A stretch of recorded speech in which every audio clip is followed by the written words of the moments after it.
وہ علم جو کتاب میں نہیں، وہ صرف جنون سے ملتا ہے، نظر سے ملتا ہے، نصیب سے ملتا ہے، قانون سے باہر، اصول سے پرے، الگ، نرالا، انوکھا علم، انوکھی کائنات کی دریافت کا علم، ایسی کائنات جہاں عمل معطل ہے اور علم ہی علم ہے، جہاں صرف مشاہدہ ہے، حیرت ہے، نرنگی ہے، کوئی اصول نہیں۔ یہ ظاہری کائنات اس کائنات کے مقابلے میں بہت ہی مختصر ہے۔ وہ کائنات منشا کی کائنات ہے، عنایات کی کائنات ہے، عطا کی کائنات ہے، ایسی کائنات جہاں وقت ساکن ہو جاتا ہے اور جلوے متحرک رہتے ہیں، جہاں دن رات ماہ و سال نہیں ہوتے، وہاں صرف محویت اور جلوے ہوتے ہیں، علم ہی علم ہوتا ہے اور تعلیم نہیں ہوتی۔ اس کائنات میں دنیا کو علم عطا کرنے والے ہوا کرتے ہیں۔ یہ علم لدنی والوں کی کائنات ہے۔ اس کائنات میں محنت نہیں، محبت کام آتی ہے، ادب کام آتا ہے، نصیب کام آتا ہے۔ نصیب کے حق میں بات کرنے سے کوشش کے حق میں بات کرنے والے خفا ہو جاتے ہیں۔ جب تک کوشش کی محرومیاں سمجھ میں نہ آئیں، نصیب کو نہیں سمجھا جا سکتا۔ کوشش کامیاب ہو جائے تب بھی بے نصیب آدمی ناکام ہو جاتا ہے۔ کامیاب کوششوں نے بڑی ویرانیاں چھوڑی ہیں اس دنیا میں۔ کوشش کو اگر ہاتھی کہہ لیا جائے تو نصیب ابابیل کی کنکری ہے۔ یہ سلسلہ بہت طویل ہے، یہ داستان بہت لمبی ہے۔ بہرحال مقصد یہ ہے کہ ظاہری کائنات جس میں کوشش اور اصول پر زور دیا جاتا ہے، اس باطنی کائنات سے قدرے مختلف ہے، جہاں نصیب اور نصیب والوں کی جلوہ گری ہے۔ اس کائنات کے بارے میں غور کرنا چاہیے۔ وہ باطنی کائنات دعاؤں کی کائنات ہے۔ دعا نصیب ساز ہوتی ہے۔ دعا ناممکنات کو ممکن بنا دیتی ہے۔ وقت بدل جاتا ہے، زمانے بدل جاتے ہیں، ناتواں توانا ہو جاتے ہیں، شکست فتح میں بدل جاتی ہے اور معزول سرفراز کر دیے جاتے ہیں۔ وہ کائنات روح کی کائنات ہے، نشانیوں کی کائنات ہے، جلووں کی کائنات ہے، محبوب کے انکشاف کی کائنات ہے، رضا اور منشا کی کائنات ہے۔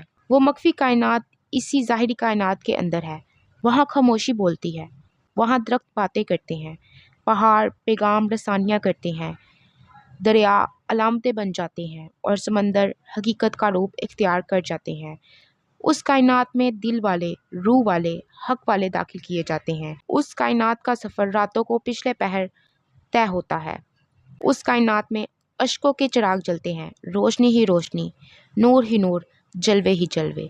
یہی وہ مقام ہے جہاں اصول اور قانون تبدیل ہو جاتے ہیں، وقت کے فاصلے سمٹ جاتے ہیں، غیب حاضر اور حاضر غیب ہو جاتا ہے۔ اسی کائنات میں موت کا عمل معطل ہو جاتا ہے، دور کی آواز قریب سے سنائی دیتی ہے۔ یہ مخفی کائنات اللہ کے خاص بندوں کی کائنات ہے، ان لوگوں کی جن پر اس کا فضل ہوتا ہے۔ یہ کائنات کوشش سے نہیں، نصیب سے میسر آتی ہے۔ یہ عجب بات ہے کہ انسان آگ لینے جائے اور پیغمبری لے آئے۔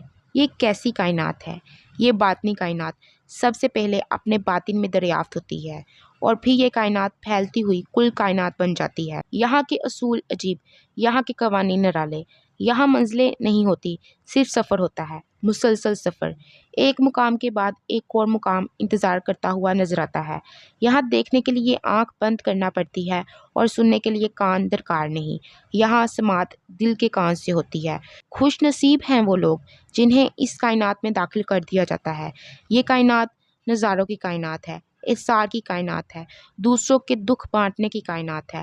اس کائنات کے معتبر نام وہی ہیں جو دوسروں کے غم گسار ہیں، دوسروں کی تکالیف کم کرنے والے، خوشیاں دینے والے لوگ اس کائنات کے خوش نصیب ساکن ہیں۔